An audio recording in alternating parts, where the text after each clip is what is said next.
ha bisogno di presentazioni, però abbiamo qui con noi Luigi Sacchetto, ex calciatore Sacchetti, ex calciatore dell'Hellas Verona e campione d'Italia. Benvenuto. Buonasera, non grazie. preoccuparti Luigi, è una tradizione che incespi in qualche cognome, ma lo facciamo d'altronde a 18 anni non può ricordarsi. Allora, volevo subito spezzare la schiena in favore della No, Giada. si dice spezzare una lancia, Vabbè, non è che devi spezzare la schiena. lei si sbaglia perché la Garrison avete invitato Stefano Francesca Sacco, Stefano Sacchetto, adesso Luigi Sacchetti e prossimo che ero Marietto Sportina.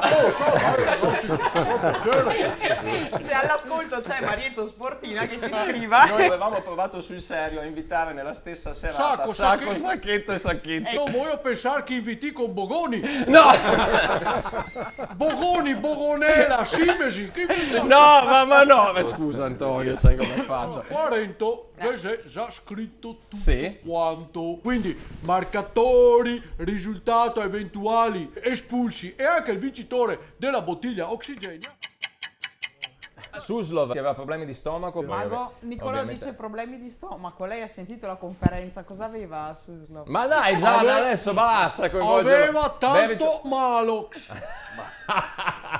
E invece avevamo parlato dell'Inter perché Sacchetti, intervistato da una radio fiorentina, gli hanno chiesto chi vede come una sorta di erede nel calcio moderno e con le sue caratteristiche, e tu Luigi cosa hai detto? In maniera molto immodesta, perché lui è decisamente più forte. Il giocatore che mi somiglia oggi è Barella, è un incontrista. Dai, capelli più corti però. Perché Mauro Rapetto verrà contattato da Oxigenia. Volevo fare anch'io i complimenti a Mauro Rapetto e anche a Max Pezzali che è sempre stato Sì, è quasi omonimo del famoso Mauro degli 883. Quarento che c'è tutto quanto. Verona 0, Cagliari 2, espulso Cerchietto Ghilardi, ha segnato il gol Simpavoletti. Molto Grazie, Simpavoletti. grazie Mago.